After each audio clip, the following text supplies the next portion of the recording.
Hey, this is Jimmy. This is a song I wrote a long time ago. It's a takeoff on the Paul Revere and Raider song of uh, Cherokee people, but it's about all people. It's about Indians. It starts off about Indians, but basically it's that our spirits are all human spirits. We have the same spirits, so if you honor Mother Earth and you want to preserve nature and walk in balance with the universe, then you're just as Indian as I am.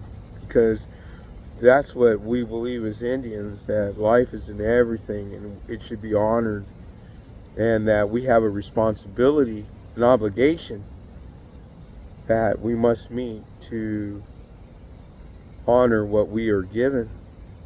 And that is a basic difference between Indians and white people in a big way, because, well, not all Indians. Some Indians are potato heads, or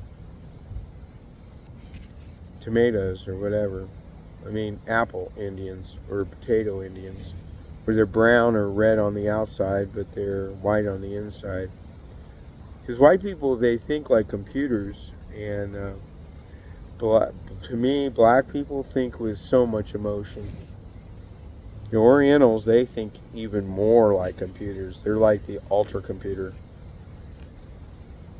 And then Indians don't think like any of those people, or indigenous people don't. What I mean is tribal people. It's hard. I mean, they keep trying to tell us who the fuck we are. We're just tribal people. That's what we are. But we can all be tribal people. But the difference in the mindset is that we think in pictures more. I notice, when Indians talk to other Indians about stuff, they don't usually say it directly. People who say things directly are white people thinkers, right? Because we don't think that way. We think in pictures, and the whole thing is to tell somebody something without in a story usually, or some way that they get to point and they go, oh, and they think about later what they're doing, and you just gave them that, right? But you don't ever you never criticize someone directly. Indian people don't do that. Good Indian people, traditional Indians, don't do that. That's an insult, I mean, because everybody's valuable. You just got to teach their mind how to think as a gift through conversation and a story. That's way different than the way white people think, because they're computers. And like I said, Orientals are supercomputers. Black people, I think, are more emotional. If I was going to pick an emotive race out of all of us, it'd be blacks people. Black Americans is what I mean. I mean, I've met French blacks. I've met Southeast Asian blacks. I've met some African blacks. And, well, the blacks here in America, they got a big row. They're like Indians. They got a big thing to tow. But I will tell you that Indians die 7 times more than black people between the ages of 18 and 45 from violent death. So, you guys think you got it bad? You're going to prison. We're getting dead. See what I'm saying? You feel me? But anyway, here's a song, and that was my babbling again. I don't know what the hell's going on. I think it's this whole thing with Trump, and him trying to be the ultimate white boy. He's born with a silver spoon in his mouth to a billionaire dad, and his whole life he's gotten whatever the fuck he wants.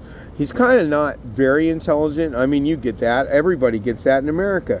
He doesn't know what the fuck he's doing, but he's intelligent enough to be greedy, and he's intelligent enough to fucking hate. He's got people lining up to kiss his ass, because the one thing that matters is he's got a big stack of money. Why?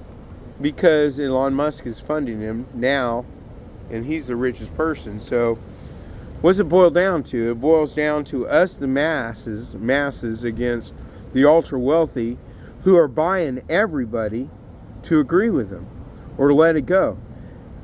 You know, we have our vote coming up, but it doesn't mean everything's not going to change. They're talking about forming civilian leagues of people, right? That they march around the neighborhood and they're armed, right? For the good of the neighborhood. But they're under Trump. So now you got groups of people with guns marching around your neighborhood because Trump said that's a good thing. What does that mean? Well, it's just like Germany back in the 30s. Come on, we did this 90 years ago. This happened before. Well, eventually they start having reporting programs on people who aren't really the political faithful, and they say one thing wrong, and some motherfucker calls on them, and pretty soon these people that are armed groups come up to your house and they arrest you and take you away. Because if you have a gun, don't give it up.